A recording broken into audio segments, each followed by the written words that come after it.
Hello my dear students, myself Navneet Bhandari and I welcome you to my channel Quantum Academy of Physics। तो बच्चों ये है lecture number 11 और इससे पहले के 10 लेक्चर करंट इलेक्ट्रिसिटी के मैं फिनिश कर चुका हूँ इसी चैनल पर। और अगर आप इस चैनल से नए हो तो उन लेक्चर्स को आपको जरूर देखना चाहिए बच्चों। हमने ऑलमोस्ट जितने भी इंपॉर्टेंट क्वेश्चन बन सकते थे, जितनी भी इंपॉर्टेंट डेरिवेशन बन सकती थी, बहुत ही डिटेल में हर एक कंसेप्ट को अच्छे से किया और ऐसा सफ़र तय करते करते आज हम पहुंच चुके हैं व्हीटस्टोन ब्रिज पर। पिछला जो लेक्चर था बच्चों वो था किरचॉफ लॉ पर बेस्ड और उस लेक्चर को ही आज मैं यूज़ करूंगा, तो वो लेक्चर देखना आपके लिए बहुत इंपॉर्टेंट बन जाता है, उसको आप जरूर देखना। और आज इस लेक्चर को हम शुरू करते हैं बच्चों। व्हीटस्टोन ब्रिज का जिक्र मैंने पहले भी एक बार किया था, तब आपको मैंने बताया था कि हाँ इसको मैं प्रूफ भी कराऊंगा कि किस तरह से वो जो क्रॉस मल्टीप्लाई हम करके रिजल्ट निकालते थे और मैं बोलता था कि बीच वाली आर्म अनडिफ्लेक्टेड हो जाएगी, ऐसा कुछ अभी आपको याद आ जाएगा जब मैं लेक्चर कराऊंगा। तो बच्चों व्हीटस्टोन ब्रिज होता क्या है, पहली बात ये एक अरेंजमेंट है 4 रेजिस्टेंसेस की और उसमें से एक रेजिस्टेंस क्या होगा, अननोन होगा। मैं सर्किट को देखते ही बता दूंगा कि चौथा रेजिस्टेंस कौन सा होगा, देखते ही बता दूंगा। मैं सही बोल रहा हूं अगर आपको ये टेक्निक आ गई निकालनी। तो इसको बनाना सीखते हैं बच्चों। ये कैसे बनाते हैं को मैं बोल सकता हूं कि ये व्हीटस्टोन ब्रिज है। तो देखो ये कुछ ऐसा है बच्चों, इस तरह से एक रजिस्टर लगा होगा, देन यहां पर एक रजिस्टर लगा होगा ऐसे, राइट। उसके बाद यहां पर एक रजिस्टर लगा होगा इस तरह से। यहां पर हम डायगोनल पर लगा देते हैं गैल्वेनोमीटर जी, राइट, और इसको कनेक्ट कर देते हैं ऐसे। सिमिलरली इस आर्म पर भी एक रजिस्टर लगा होगा। तो बच्चों यहां पर इस ब्रिज को मैं कनेक्ट कर देता हूं एक बैटरी के साथ, राइट, और यहां लगा देता हूं एक की अभी ओपन है तो इसलिए करंट फ्लो नहीं करा रखा है, राइट। अब नेमिंग कर देते हैं इसको। अगर मैं पी नाम दे रहा हूं, इसको मैं नाम दे देता हूं बच्चों क्यू, और इसको नाम दे देता हूं मैं आर, और इसको नाम दे देता हूं मैं एस। ये 4 रजिस्टर्स का नेटवर्क है बेसिकली। अब व्हीटस्टोन ब्रिज मुझे हेल्प कहां पर करता है, अगर मुझे कभी भी ऐसा कोई कॉम्प्लेक्स सर्किट मिले या इससे रेलेवेंट अगर मुझे कोई सर्किट मिले तो मैं देखते ही बता सकता हूं कि इसमें जो एक रजिस्टर मिसिंग है उसकी वैल्यू क्या है। जैसे फॉर एग्जांपल जब भी आपको व्हीटस्टोन ब्रिज का जिक्र होगा तो आपको हमेशा एक चीज को माइंड में रखना है कि ये तब वैलिड है जब गैल्वेनोमीटर वाली इस पर्टिकुलर आर्म में कोई करंट ना जाए। जब IG = 0 हो जाए तो मैं बोलूंगा कि जो P/Q है, यानी कि इसका और इसका रेशो हमेशा इक्वल होगा R/S के। या आप ऐसा समझ लो P और S का जो प्रोडक्ट है हमेशा इक्वल होगा QR के प्रोडक्ट के, ओनली एंड ओनली अगर IG = 0 हो जाए, अगर बीच वाली आर्म में करंट ना जाए, राइट। तो पहले इसको समझ लेते हैं हम जरा, फिर हम सीधा इसके प्रूफ पर भी आएंगे। It is basically arrangement of 4 resistances in the form of bridge which is used for measuring one resistance in form of other 3। जैसे कि फॉर एग्जांपल यहां पर इस अरेंजमेंट में मैं बोल देता हूं कि P जो यहां पर रजिस्टर यूज कर रही है एक फिक्स रजिस्टर है, स्टैंडर्ड रजिस्टर है जो मैं मार्केट से लाके लगा चुका हूं, यहां पर वैल्यू फिक्स है। क्या वो भी एक फिक्स रजिस्टर है। R की जगह मैं बोल देता हूं कि यहां पर मैंने क्या लगा रखा है, एक वेरिएबल रजिस्टर लगा रखा है। Variable registers in the sense की मैंने हो सकता है यहां पर रेजिस्टेंस बॉक्स यूज किया हो, या हो सकता है मैंने यहां पर रियोस्टेट यूज किया हो। अब मैं ऐसा क्यों कर रहा हूं उसका लॉजिक भी समझाऊंगा आपको। और मान लो कि S रजिस्टर जो है मुझे नहीं पता कि कितना है, तो मैं अगर व्हीटस्टोन ब्रिज की कंडीशन यूज करूं तो मैं सीधा सीधा बोल दूंगा कि जो S की वैल्यू होगी वो ये होगी RQ/P। ये चीज पर्टिकुलर लगा के, मतलब मुझे P पता होगा, R पता होगा, Q पता होगा, मैं बोल दूंगा जो S होगा ना, S की वैल्यू क्या आएगी QR/P, और सीधा सीधा मैं आंसर लिख दूंगा। बट यहां पर ये चीज मैं तभी लिख पाऊंगा जब IG की वैल्यू 0 हो। मतलब अगर मैं इसको पर्टिकुलर ड्रॉ करूं, देखो करंट की वैल्यू मान लेते हैं कि यहां पर की को क्लोज करते ही इस बैटरी से कोई I करंट निकला यहां पर ऐसे। जैसे ही I करंट यहां पर पहुंचा, इसको मिला यहां पर जंक्शन I में से बच्चों I1 करंट चला गया इस आर्म में और I2 करंट चला गया इस आर्म में। लेट अस टेक कि अब हमने यहां पर एक वैल्यू फिक्स कर दिया 10 ओम 20 ओम व्हाटसोएवर, यहां पर हमने एक वैल्यू फिक्स कर दी है रजिस्टर की। अब सुनो ध्यान से, ये जब I1 करंट यहां तक पहुंचा होगा, इस पर्टिकुलर आर्म में चला गया होगा IG करंट, तो यानी कि यहां पर मैं लिख सकता हूं I1 माइनस IG, जो इसके लिए बचेगा, और यहां पर से नीचे अब क्या आ रहा है, IG करंट आ रहा होगा, ठीक है, और यहां से I2 और यहां से IG, और यहां पर ये क्या बना लेगा बच्चों, I2 प्लस IG, ठीक है। ऊपर से आ रहा है I1 माइनस IG, नीचे से आ रहा है I2 प्लस IG, यहां पर जब दोनों मिलेंगे, टकराएंगे, तो मैं बोल दूंगा कि वापस कितना करंट मिल जाएगा, I1 प्लस I2, जो कि किसके इक्वल था बच्चों, I के इक्वल वापस, राइट। जितना करंट बैटरी से निकला उतना ही करंट बैटरी में एंटर हो गया। तो मुझे इस बात का ध्यान होना चाहिए, पहली बात कि हाउ टू डिवाइड करंट, तो मैं करंट डिवाइड कर दूं।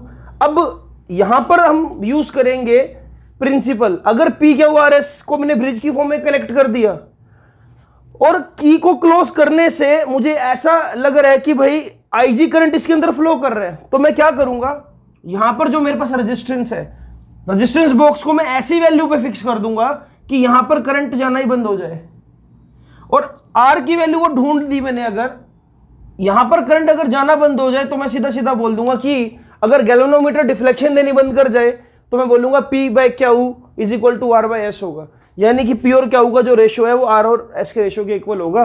कब होगा, जब IG को मैं जीरो कर दूंगा। वो कैसे जीरो करूंगा, इसकी वैल्यू को चेंज करके, क्योंकि इसकी वैल्यू को चेंज करना मेरे हाथ में, राइट। और फिर मैं बोलूंगा कि अब ये एक बैलेंस्ड व्हीटस्टोन ब्रिज है जिसमें कोई करंट फ्लो नहीं कर रहा है, इसको इजीली मैं फाइंड आउट कर सकता हूँ, राइट। अच्छा, एक काम करते हैं ना, इसको प्रूफ करके देखते हैं। अगर इस सर्किट में मैं IG को जीरो प्रूफ कर दूं, मतलब प्रूफ तो नहीं, IG को अगर मैं जीरो पुट कर दूं, तो क्या मुझे P/Q R/S मिल रहा है? इस चीज को क्रॉस वेरीफाई करते हैं बच्चों, आप इस लेक्चर को देखते रहो। तो बच्चों अब मैं आपको देखो ये प्रूफ भी करके दिखाऊंगा, अगर मैं IG को जीरो पुट कर दूं तो मुझे यही कंडीशन मिलती है जिसका मैं जिक्र कर रहा हूं। तो देखो अब आप बात करेंगे किरचॉफ भैया की और दो एप्लीकेशंस की, दो लास्ट की। देखो यहां पर मुझे सर्किट में दो लूप नजर आ रहे हैं, लूप 1 और दिस इज लूप 2। अगर इस लूप में बच्चों मैं ऐसे चलूं, अरे यार मैं क्लॉकवाइज चलता हूं, लो ऐसे, राइट। इस एंड से शुरू करता हूं, इस एंड को नाम देता हूं A, इसको B, इसको C और इसको D, ठीक है बच्चों। तो मैं लिख रहा हूं सबसे पहले इन लूप ABDA। इस लूप में अगर मैं यहां से जा रहा हूं सामने की तरफ, देखो मैं ऐसे जा रहा हूं और ऐसे आ रहा हूं, राइट। देखो मेरी डायरेक्शन में ही करंट जा रहा है, और करंट हमेशा कैसे फ्लो करता है, हाई से लो पोटेंशियल की तरफ। तो मैं कहां जा रहा हूं, हाई से लो पोटेंशियल की तरफ। और अगर मैं हाई से लो की तरफ जा रहा हूं तो बच्चों पोटेंशियल ड्रॉप क्या होगा, पोटेंशियल गेन क्या होगा, पोटेंशियल गेन तो नहीं, पोटेंशियल लॉस हो रहा है। तो मैं लिख दूंगा यहां पर I1 करंट P रजिस्टर में से जा रहा है, तो बच्चों ये हो जाएगा I1P लेकिन नेगेटिव, क्योंकि हाई से लो की तरफ मैं जा रहा हूं, राइट। इसके बारे में जानने के लिए पिछला लेक्चर देखो, राइट, क्योंकि देयर इज वोल्टेज लॉस। जब मैं यहां से नीचे की तरफ आया, IG और मेरी डायरेक्शन सेम है, यानी कि अगेन IG कहां फ्लो कर रहा होगा, हाई से लो पोटेंशियल की तरफ, और रजिस्टर कौन सा है यहां पर G। तो मैं लिख दूंगा यहां पर अगेन IG इंटू में कैपिटल G। जब मैं ऐसे नीचे से घूमकर ऊपर आ रहा हूँ बच्चों, देखो मेरा सामना किससे होगा, I2 से। अब I2 हाई से लो की तरफ आ रहा है, यानी कि मैं लो से हाई की तरफ जा रहा हूं, तो पोटेंशियल गेन हो रहा है। तो यहां पर I2 करंट है बच्चों, तो इसलिए मैं लिख दूंगा यहां पर प्लस I2 R, और नेट पोटेंशियल का सम क्या होता है, zero in a loop. Kirchhoff का सेकंड रूल अप्लाई कर दिया मैंने। इसके बाद अब दूसरा लूप ले बच्चों, दूसरे लूप में क्या है, BCDB। तो in loop BCDB just think about कि मैं इस तरह से घूम रहा हूं, यहां से शुरू करते हैं। अब मेरी डायरेक्शन में क्या है, I1 माइनस IG, राइट। अगर मेरी डायरेक्शन में तो इसको क्या लिख दूंगा बच्चों, I1 माइनस IG, और ये किससे मल्टीप्लाई हो जाएगा, ये मल्टीप्लाई हो जाएगा क्या उससे। उसके बाद जब जैसे ही मैं यहां पर आऊंगा, राइट, और इस तरह से घूमने की कोशिश करूंगा, तो सामना किससे होगा, IG प्लस I2 से, राइट। और क्योंकि मेरी डायरेक्शन अपोजिट है इस बार करंट की डायरेक्शन की, तो मैं लिख दूंगा प्लस, अच्छा यहां पर नेगेटिव लगाना था हमने, तो नेगेटिव लगा देते पहले, हाँ। अब इसमें देखो मेरी और करंट की डायरेक्शन अपोजिट है, तो I2 प्लस IG, और साथ में मैं मल्टीप्लाई कर दूंगा इसको बच्चों S से। इसके बाद मैं जा रहा हूं ऊपर की तरफ, और करंट मेरे सामने से आके मुझे टकरा रहा है, यानी कि करंट आ रहा है हाई से लो, और मैं जा रहा हूं लो से हाई। तो यहां पर मैं लगा दूंगा बच्चों प्लस IG इंटू में G इक्वल्स टू 0, राइट। जो मैं अप्लाई कर रहा हूं ये पिछले लेक्चर पे बेस्ड इंफॉर्मेशन है, तो इसलिए पिछला लेक्चर ध्यान से देख लो बच्चों। तो ये दो इक्वेशन मैंने तैयार कर दी। अब according to principle of Wheatstone bridge अगर मैं IG को 0 पुट कर दूं तो यहां पर मैं लिख रहा हूं put IG is equal to 0। तो पहली इक्वेशन देखो, ये वाला फैक्टर खत्म हो जाएगा IG को 0 पुट करते ही। तो क्या बचा देखो, minus I1P equals to plus I2R equals to 0। इसको मैं बोल देता हूं कि बच्चों ये है फर्स्ट इक्वेशन। सेकंड इक्वेशन में IG को 0 पुट करो तो ये क्या आएगा, माइनस I1 क्या हो खत्म फैक्टर, यहां पर आएगा प्लस I2S, राइट, ये वाला फैक्टर खत्म और ये वाला फैक्टर खत्म, तो ये बचा equals to 0। This is your second equation. अब 1 को 2 से डिवाइड करो जरा, क्या है देखो, I1P प्लस I2R, यहां पर क्या है माइनस I1 क्या हो प्लस I2S। इसको मैं कहीं ना कहीं देखो, इसको ना थोड़ा सा और सिंपलीफाई कर देता हूं। देखो यहां पर मैं ये चीज लिख सकता था बच्चों, I2R किसके इक्वल है, I1P के equal. This is first equation. थोड़ा सा और सिंपलीफाई करते हैं इसको। सिमिलरली इसको मैं क्या लिख सकता हूं, I1 क्या हो और यहां पर आ जाएगा क्या, I2S। This is your second equation. Just उधर शिफ्ट कर दिया मैंने, राइट। अब आप 1 को 2 से डिवाइड करो। देखो 1 में क्या है R, और देखो 1 में क्या है I2R equals to I1P divide by I2S। यहां पर क्या आ जाएगा, I1 क्या हो उड़ा दिया, राइट। तो आपको क्या मिला बच्चों, देखो आपको मिला अगेन, देखो ना P बाय क्या हो is equal to R by S। और ये कब मिला, जब आपने IG को क्या पुट किया था बच्चों, 0। तो इस तरह से अगर इस मिडिल आर्म में कोई करंट फ्लो ना करे तो ये बात बिल्कुल ट्रू है जिसकी हम बात कर रहे थे। तो बच्चों ये तो था कंडीशन कि किस तरह से मैं व्हीटस्टोन ब्रिज की बैलेंस कंडीशन को प्रूफ कर सकता हूं, और मैंने प्रूफ करा भी। अब मेरे लिए बहुत इजी है, देखो P बाय क्या R by S result use कर रहा। अगर मुझे पता है कि ये रेजिस्टेंस 2 है, ये रेजिस्टेंस 4 है और ये रेजिस्टेंस 6 है, तो ऑब्वियसली ये रेजिस्टेंस 12 होगा, तभी ये बात सेटिस्फाई होगी। 1:2 1:2, और मैं देखते ही बता सकता हूं।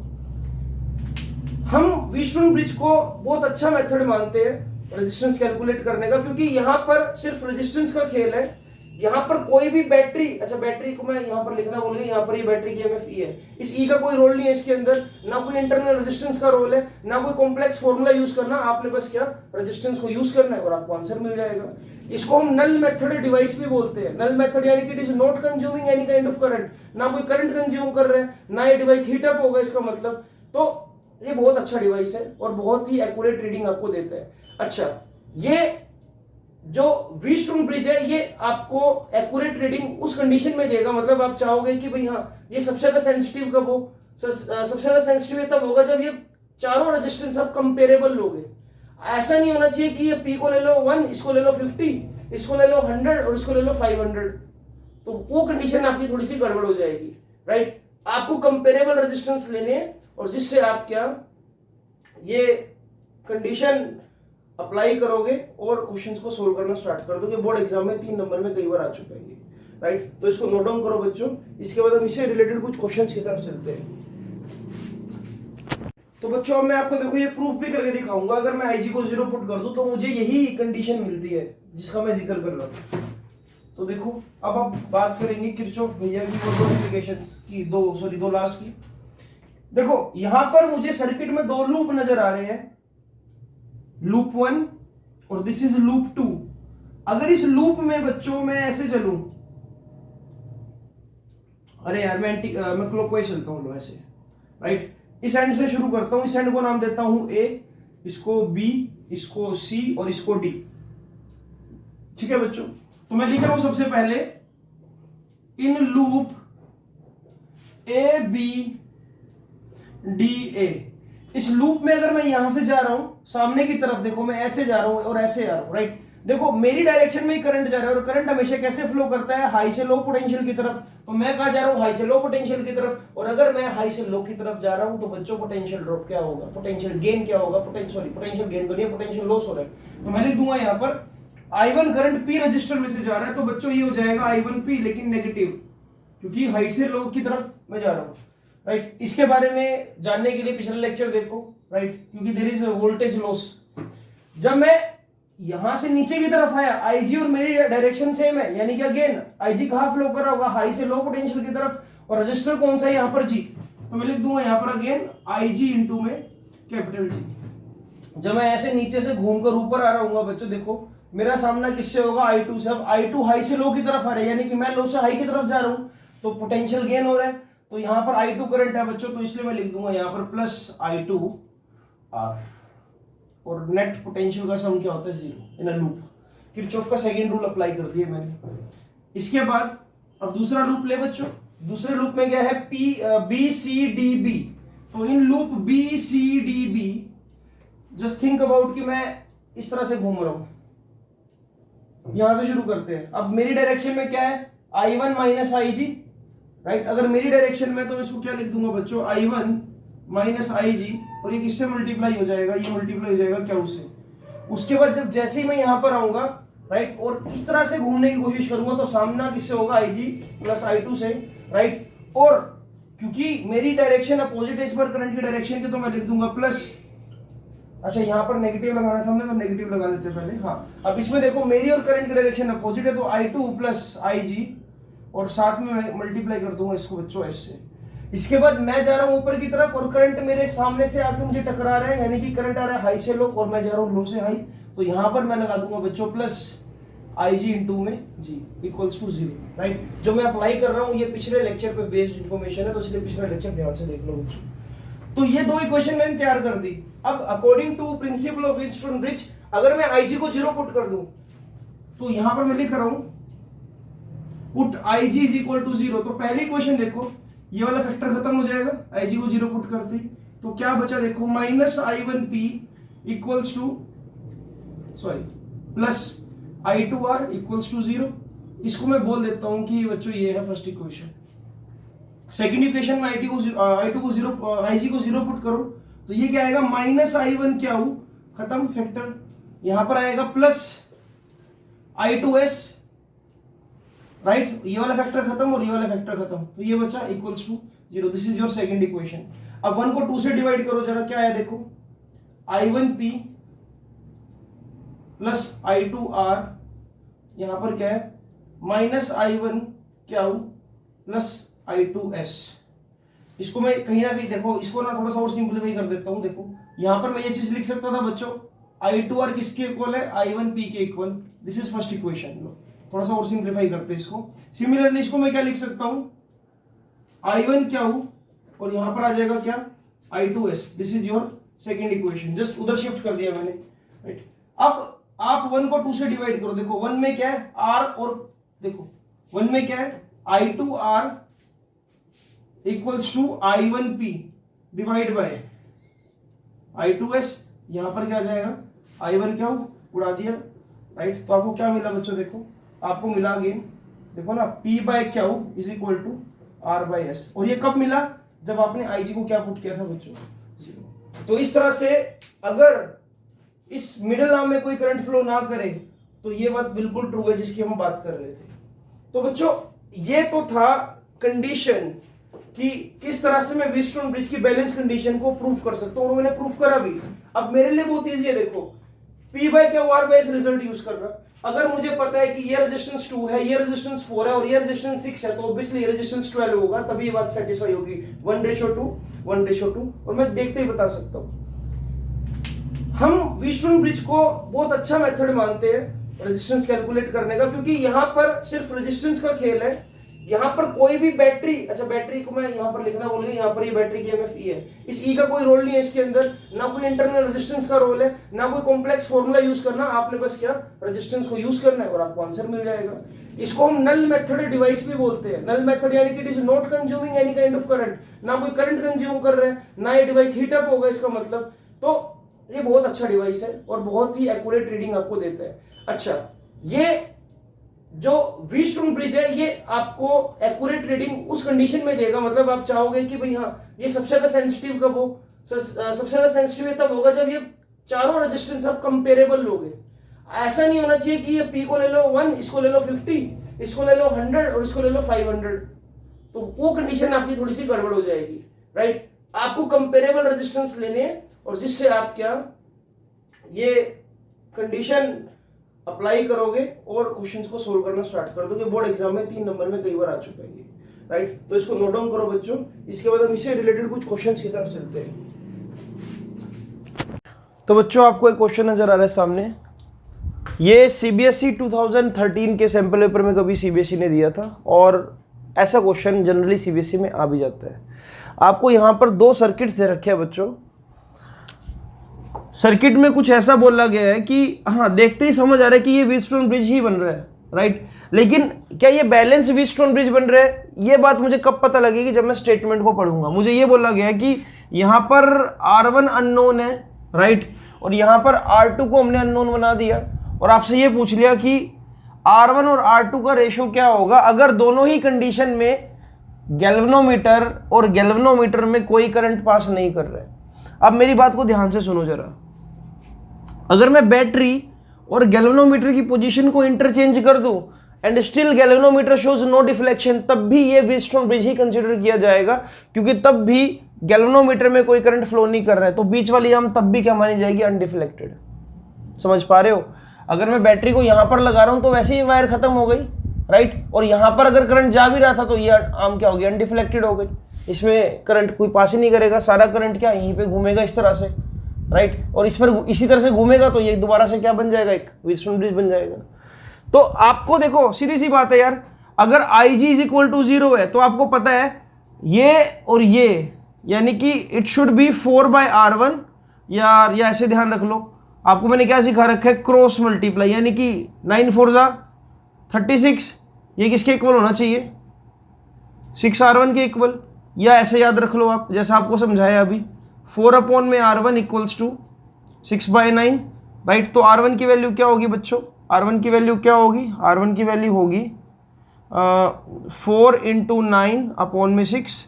तो तब आंसर क्या आएगा, तब भी आंसर क्या आएगा, 6 ओम। तो इस तरह से बच्चों अपने R1 निकाल लिया, P/Q is equal to R/S करके, इस तरह से, राइट।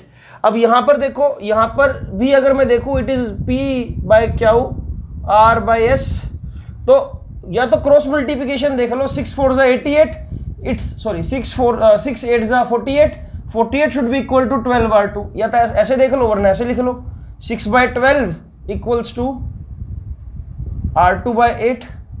इस तरह से जब मैं सोल्व करूंगा तो बच्चों जो R2 की वैल्यू आएगी वो आएगी 6 × 8/12, it will be 48/12, it will be 4 ohm, right. तो अगर मुझसे R1 रेशो R2 पूछ लिया जाता था यहाँ से तो मैं बोल लेता, यहाँ बोलता यहाँ पर 6 ओम/4 ओम, जो रेशो आएगा बच्चों वो आएगा 3:2।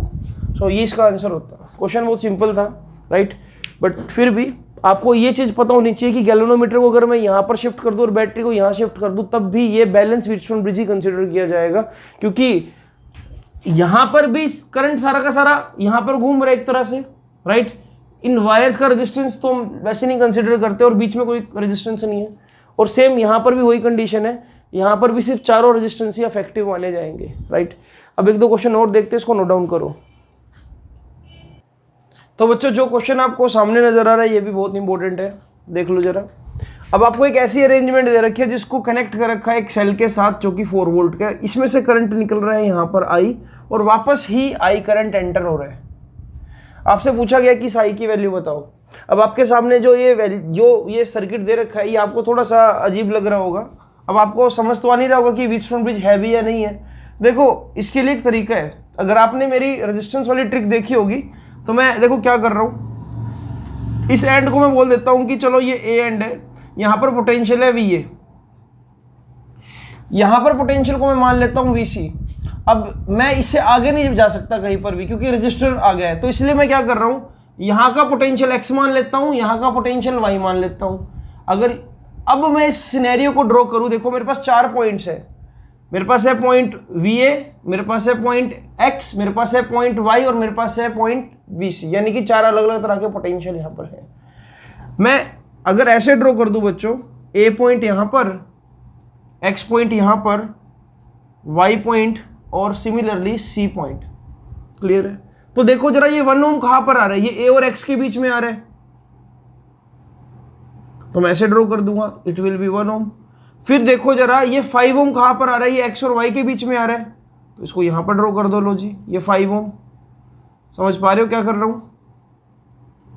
फिर देखो ये 2 ओम किसके बीच में आ रहा है, ये A और Y के बीच में आ रहा है, यानी कि यहां पर लो जिसको ऐसे ड्रॉ कर दो, ये हो जाएगा आपके पास 2 ओम।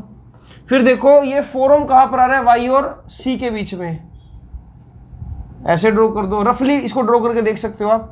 तो ये क्या आ रहा है 4 ओम।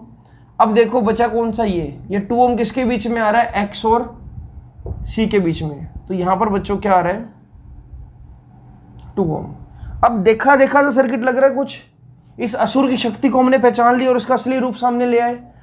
अब देखो कि क्या P by Q is equal to R by S है, yes 1/2 is equal to R by S। अगर ये देखो दो चीजें हैं, या तो मैं बोल दूं कि IG इज इक्वल टू 0 है, अगर ये चीज है तो मैं बोल दूंगा P by Q is equal to R by S है। अदरवाइज अगर ये चीज है, अगर ये चीज आपको नजर आ रही है तो आप बोल दोगे कि IG 0 है, ठीक है। तो एक का यूज करके दूसरी बात आप अपने आप बोल सकते हो, ठीक है। तो इसका मतलब बच्चों बीच वाली जो आर्म है वो हो जाएगी अनडिफ्लेक्टेड, यानी कि इसको मार दो काटा, राइट, क्योंकि मैंने इसको पहचान लिया। इसको अगर मैं रीड्रॉ करूं तो देखो बिल्कुल सिंपल सर्किट बन जाएगा। देखो ये 1 ओम और 2 ओम सीरीज में, 2 ओम और 4 ओम सीरीज में, और आपस में हो जाएंगे पैरेलल में। अगर यहां से कोई करंट आता है तो देखो यहां पर करंट जो होगा वही करंट यहां पर होगा, और यहां पर जो करंट होगा वही करंट यहां पर होगा। इसको सिंपलर सर्किट बना देता हूं मैं आपके लिए, और फिर आप इसको सोल्व कर दोगे। देखो अगर मैं सर्किट को ऐसा बना दूं बच्चों, राइट, ये कुछ ऐसे, यहां पर हमने कनेक्ट कर दी 4 वोल्ट, और ये है 1 ओम, ये है 2 ओम, यहां पर ये है बच्चों 2 ओम, और ये है 4 ओम। तो सिंपलीफाई करूंगा तो ऊपर टोटल रेजिस्टेंस कितना हो जाएगा बच्चों 3 ओम, नीचे टोटल रेजिस्टेंस कितना हो जाएगा 6 ओम, और अब आगे आपको क्या करना है 1/RP 1/3 प्लस 1/6। जब इसको सोल्व करोगे, मैं डायरेक्ट वैल्यू लिख रहा हूँ, इसको सोल्व करके जो नेट रेजिस्टेंस आएगा बच्चों वो आएगा आपका 2 ओम। और आपसे करंट पूछा है तो करंट कैसे निकालोगे आप, V/R। वोल्टेज कितनी है बच्चों 4 वोल्ट, और रेजिस्टेंस कितना है 2 ओम। सोल्व करोगे तो आएगा बच्चों 2 एम्पियर करंट। यही आपका आंसर है। इसमें सिर्फ लूप होल ये था कि सर्किट को व्हीटस्टोन ब्रिज में आपको कन्वर्ट करके देखना था कि क्या P by Q R by S के इक्वल है। सो ऐसे क्वेश्चन हो जाना था ये वाला। एक दो क्वेश्चन और देख लेते हैं बच्चों। तो बच्चों एक और क्वेश्चन देखो जरा सामने, ये आपका कमेंट बॉक्स क्वेश्चन भी है। सामने आपको एक व्हीटस्टोन ब्रिज नजर आ रहा होगा, लेकिन इसमें मैंने थोड़ी सी मॉडिफिकेशन की है। ये जो रजिस्टर है ये है 10 किलो ओम का। हालांकि इतना ज़्यादा रजिस्टर हम यूज नहीं करते, बट ये आपका क्वेश्चन है तो इसको आपको एज इट इज समझना पड़ेगा। ये है 20 किलो ओम का। बीच वाला जो रजिस्टर है, let us take it is suppose 3 kilo ohm. यहां पर मैंने कार्बन रजिस्टर फिट कर दिया जो कि सीक्वेंस दे रखा है red red orange, right. It is red first strip, second strip red, and third strip is orange. और ये जो एक्स रेजिस्टेंस है ये अननोन है। अगर बीच वाली आर्म में कोई करंट फ्लो नहीं कर रहा है बच्चों, तो मुझे बताओ इस एक्स की वैल्यू क्या है। सिंपल सा क्वेश्चन है, इस एक्स की वैल्यू क्या होगी अगर बीच वाली आर्म में कोई करंट ना फ्लो करे। So today's lecture was all about Wheatstone bridge. तो इस तरह से हमने किरचॉफ लॉ के क्वेश्चंस, न्यूमेरिकल्स और व्हीटस्टोन ब्रिज को हमने खत्म कर दिया बच्चों। अगला जो लेक्चर रहेगा उसमें मैं आपको सेल्स को सीरीज में कैसे कनेक्ट करते हैं, पैरेलल में कैसे कनेक्ट करते हैं, ग्रुपिंग ऑफ सेल्स, तो वो लेक्चर थोड़ा सा लेंथी रहेगा, लंबा रहेगा, इसलिए आज एक छोटा लेक्चर मैंने पोस्ट करा आपके लिए। तो इसको भी फिनिश कीजिए बच्चों। और अगर कोई आपका डाउट आता है तो आप कमेंट बॉक्स में भी मुझे टाइप कर सकते हैं, और इस कमेंट बॉक्स क्वेश्चन का आंसर देखते हैं कमेंट बॉक्स में सबसे पहले कौन देता है। वंशिका, हिमांशु, भव्या, वैभवी और कभी कभी अभी आजकल निशांक। तो यही बच्चे हैं जो मुझे कमेंट बॉक्स में हमेशा अच्छा रिप्लाई करते हैं, हमेशा वेट करते हैं कि कब लेक्चर पोस्ट होगा हम सबसे पहले आंसर करें। तो वेल डन बच्चों, आप ऐसे ही करते रहो, और डेफिनेटली आप ही बच्चे बोर्ड एग्जाम में बहुत अच्छा स्कोर भी करोगे। तो ये चैनल आपको इसी तरह की वीडियोस प्रोवाइड करता रहेगा। वीडियोस को लाइक करना ना भूलिएगा, और चैनल को सब्सक्राइब करना तो बिल्कुल भी मत भूलिएगा। इन वीडियोस के ज़रिए आप जैसे ही लॉकडाउन ओवर होगा अब तो अनलॉक 1 चल रहा है। जब भी लॉकडाउन मतलब अनलॉक सभी खत्म हो जाएंगे और दोबारा से वही आपकी आम जिंदगी शुरू होगी, स्कूल ओपन होंगे, तो आपको तब मज़ा आएगा कि हाँ ये चीज़ें हमने पहले बहुत अच्छे से कर रखी है क्योंकि हमने एक अच्छे यूट्यूब चैनल को सब्सक्राइब कर रखा था। तो बच्चों मिलते हैं आपसे अगली वीडियो में। Have a great day ahead.